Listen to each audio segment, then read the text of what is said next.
Hey, welcome back to another episode of LLC with me, David Wintzer. It's another beautiful day, another lesson to be learned, another conversation to have about it because we're all here on planet Earth. We're all trying to get better. We're all trying to do something differently in our lives. We're trying to grow in some aspect. And if we're not, what the hell are we here for? I mean, we're just living a stagnant life and no one wants to be doing that because that's just not fun. So that being said, there's always a lesson to be learned, and it's in my belief, it's okay to make those mistakes. It's okay to make mistakes along the way. That's the lessons we learn. But if you don't learn the lesson, you make the same mistake twice. That's when it becomes, let's call it a problem. It becomes a problem when you keep making the same mistake over and over and over. So we document these lessons in our company. I document these lessons just in my mindset and make sure that I don't make those same mistakes twice. One of the lessons I've learned and the mistakes I've made is letting you know that Tiger Woods is going to be on today's podcast and he did not show. It is my apologies that Tiger Woods is not here today.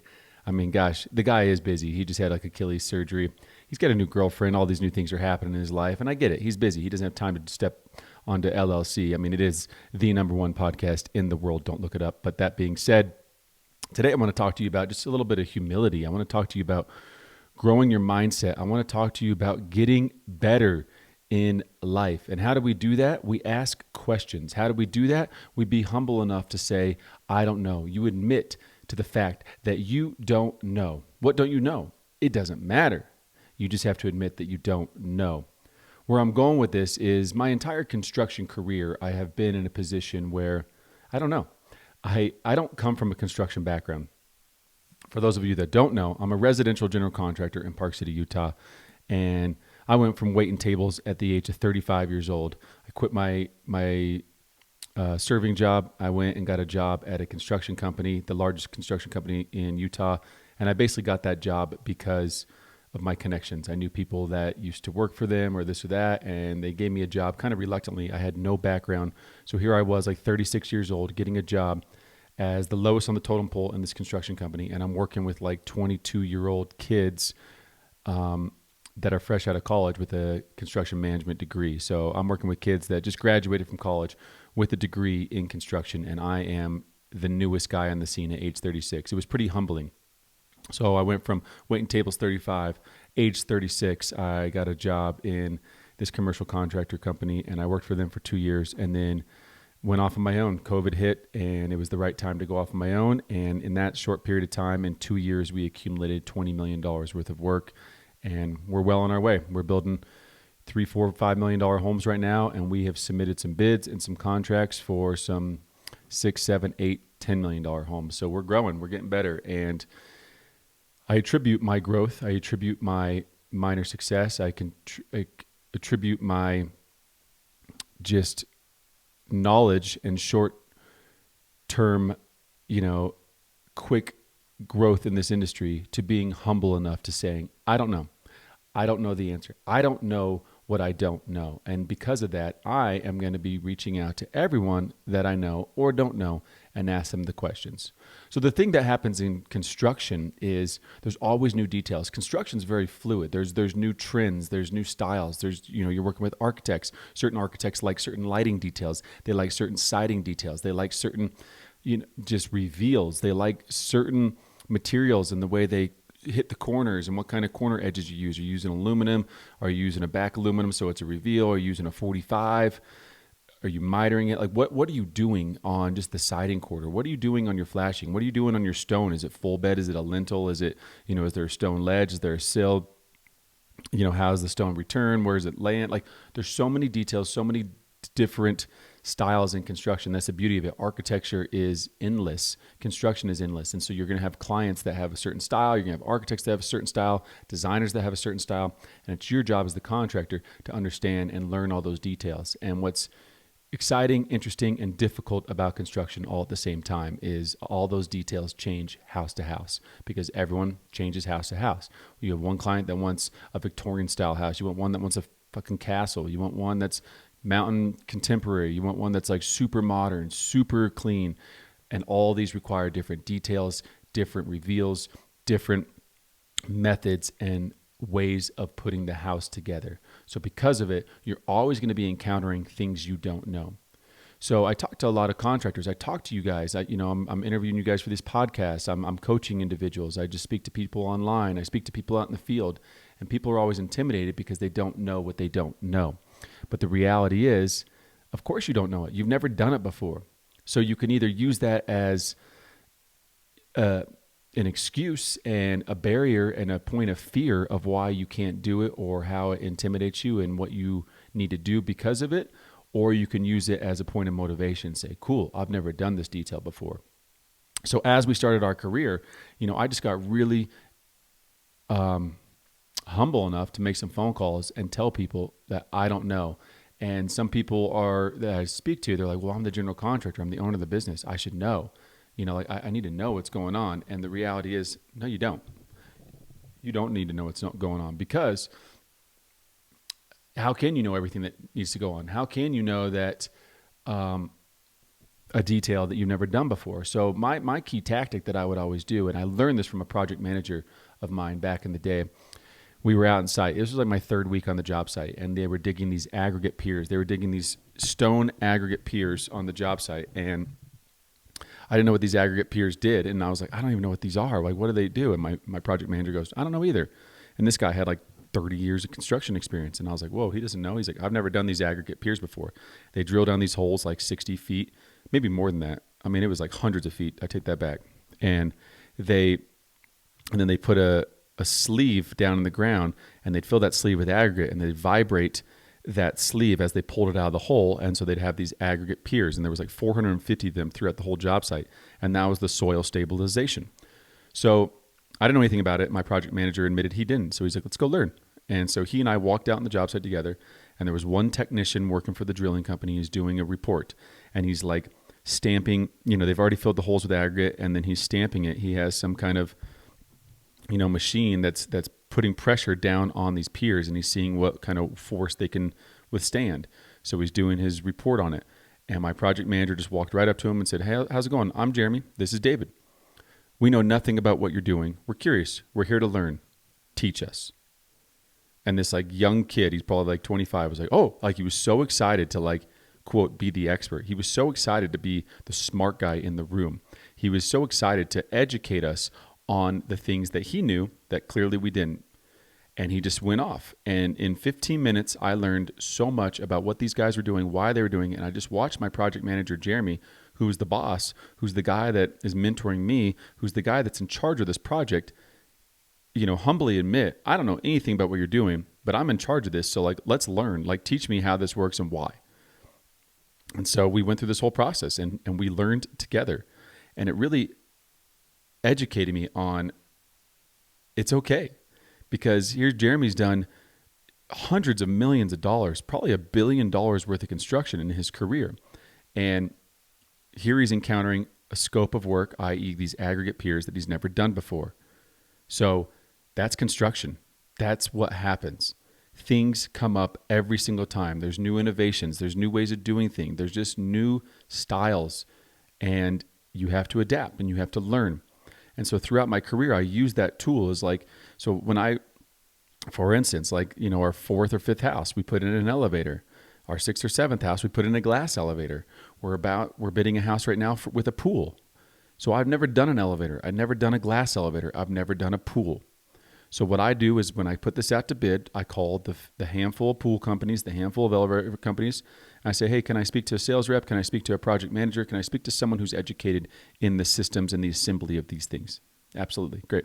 Hey, my name's David. I'm a contractor in Park City. I have a set of drawings that I'm putting out to bid, and it requires, or it specifies, a glass elevator. So I need you guys to bid that one. But two, we've never done a glass elevator before. Do you have a couple minutes to educate me on what I need to be prepared for, what I need to understand, and what type of things are covered in your scope and what I need to do? Yeah, so we'll provide the elevator. Okay, so you provide like just the elevator cab, the box itself. Oh, we'll provide the rails. Okay, what are the rails attached to? Oh, you got to have steel columns and steel members. Do you guys provide those? No. You got to have your steel guy do that. Okay. So, yeah, your engineer is going to call them out. Then you have to have your steel guy do that. Okay, noted. I got to include that in the steel bid. What about the shaft? How is it, is it it's enclosed with glass? Yeah. So do you guys do that? No. You're going to have a glass guy do that. Okay, so you guys provide the cab and the hoistway. Yeah, that's it. Okay. So I got to provide. So then what else do I have to do? Oh, you got to have a pit. What do you mean I got to have a pit? In your slab, you got to depress the pit, call it 18, 24 inches. Okay, so when the cab comes down and it lands, at the bottom level, it obviously goes low enough that you can walk out onto it, but the cab goes into the pit. Okay, how does that work? Oh, you got to block that out in your slab. So I'm literally just asking these questions like a kid that doesn't know. I'm just saying, I really, really don't know. Teach me about this pool. The pool, the equipment has to be here. What about the service equipment? Who provides the boiler? Like, what kind of power do I have to give you? I mean, do we put the conduits in or do you? I'm just asking question after question after question, and I'm becoming more educated about this. And in a 5, 10, 15-minute phone call, I really start understanding what goes into this scope of work, what goes into this detail, what needs to be done, because now I have a little bit of information. And then, so this is just in the bidding process. This is in the sales process. This is me just understanding the product from a basic level. But then as we start going through it, then we start having phone calls and we say to the guy, hey, I need your project manager to come out on site as we're digging this hole, as we're pouring the slab, as we're erecting the steel. And I really need you to help me understand what goes into this more. So I get these guys to come out 3 or 4 times throughout the site so I can make sure that we're educated as the process goes and we're doing it correctly. We've now framed the elevator shaft. We've done this. We've done that. They come take measurements. Okay, now that we've done this, what needs to be done next? Oh, you got to make sure that you do this, this, and this. Okay, noted. Like, you become educated through the process by asking questions. And so often I talk to contractors and they're like embarrassed. They're concerned that they're the only one and you're not. I will tell you humbly that I know very little about construction, and I always have.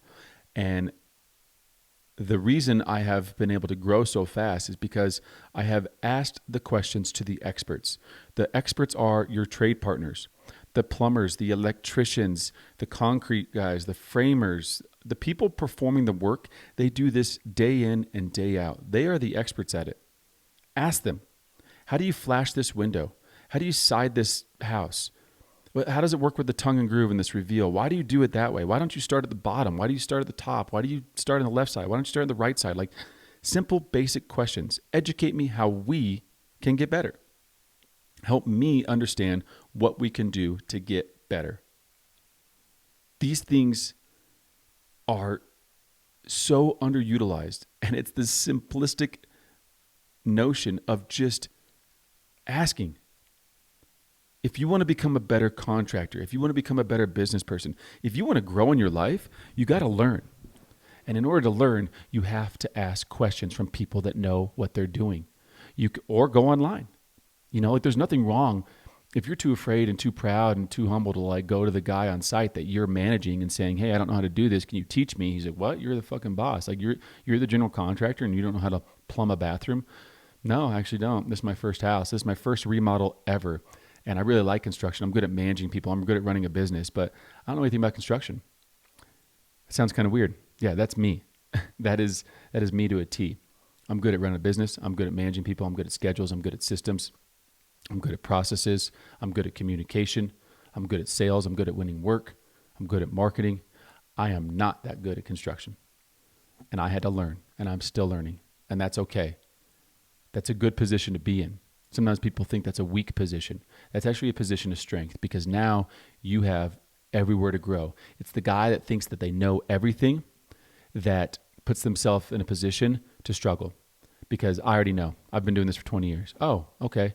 Well, maybe there's a different way. Maybe there's a new way. Maybe there's a better way. Just because you've done this for 20 years doesn't mean that there's not a different method, a different way of doing things, a different technology that's been introduced. Yeah, we've done it this way forever. It works. Well, maybe it's slightly faster, slightly cheaper, or slightly more efficient if you do it this way.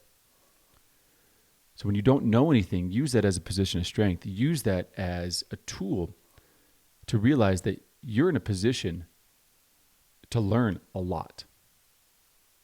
And when you learn a lot is when you grow a lot.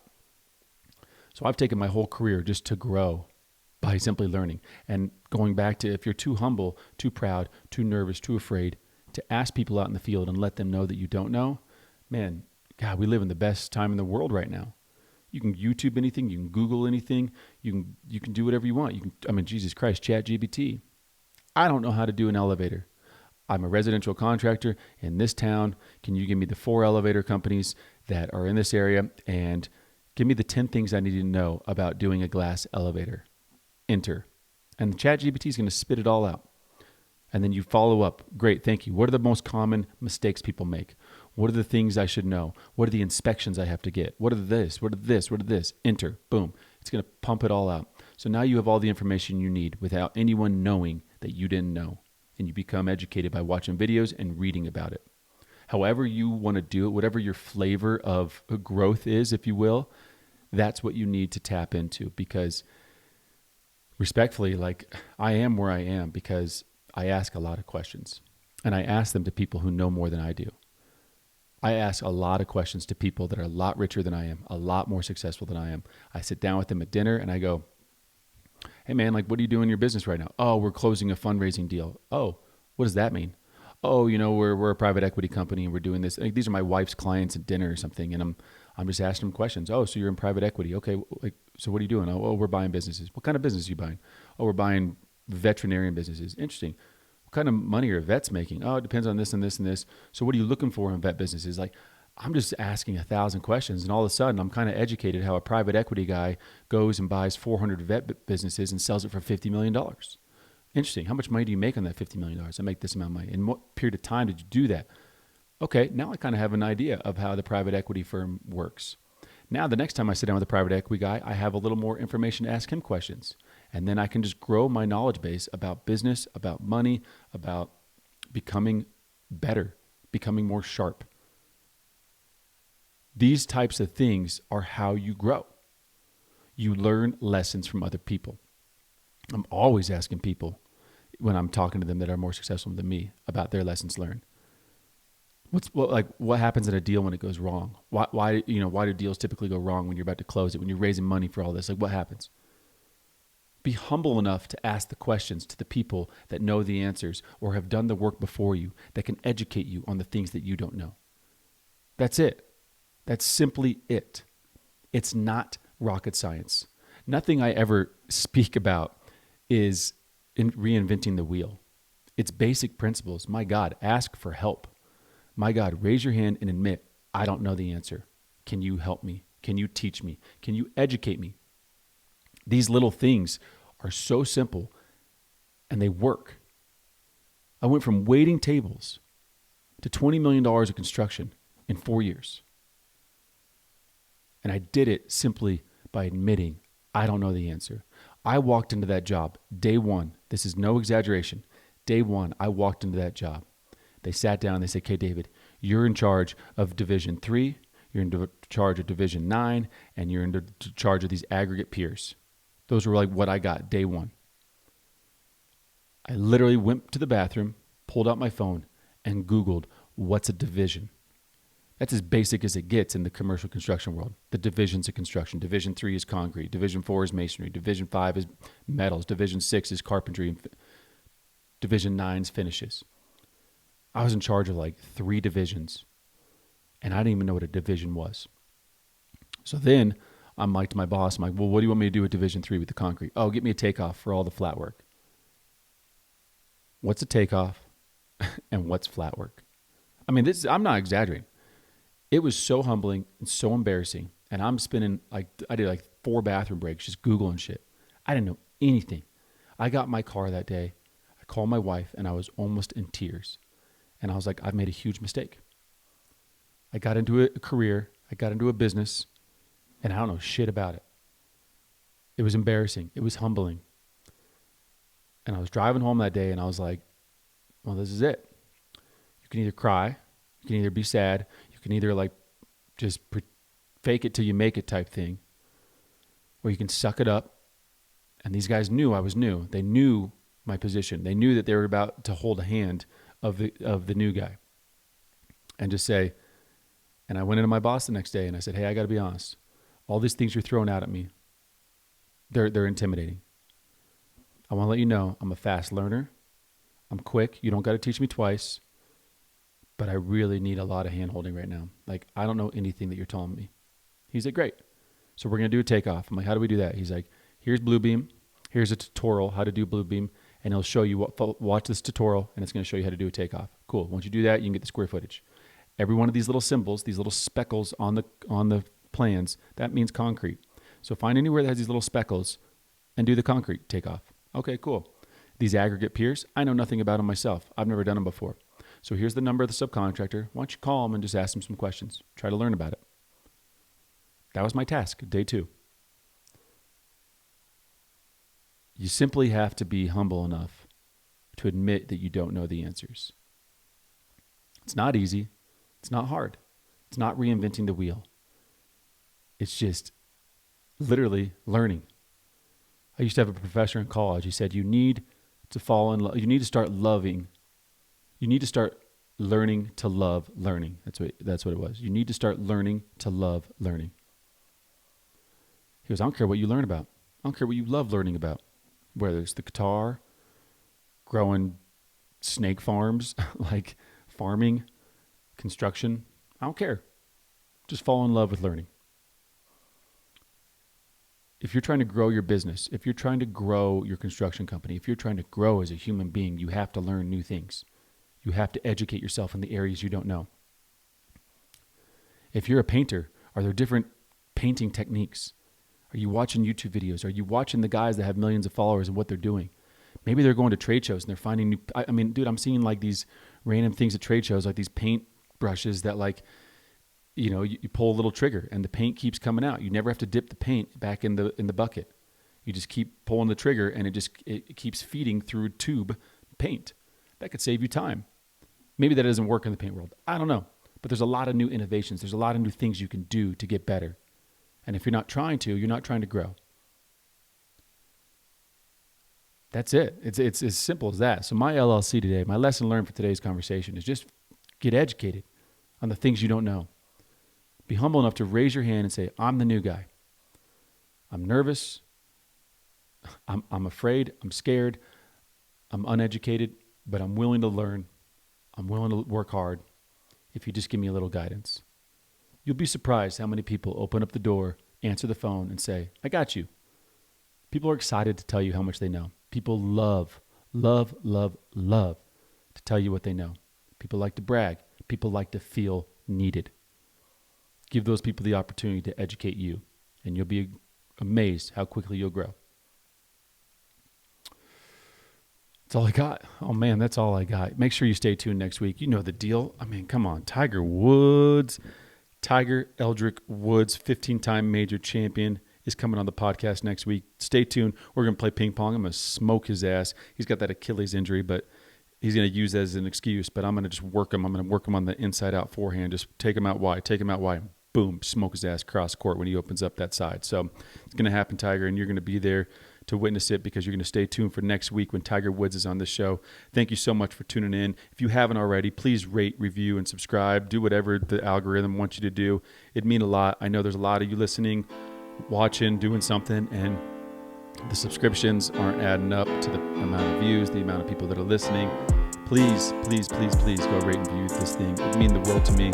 Just trying to grow this, trying to educate, trying to get better, trying to learn some lessons. That's all I got. Have a great day. Talk to you soon.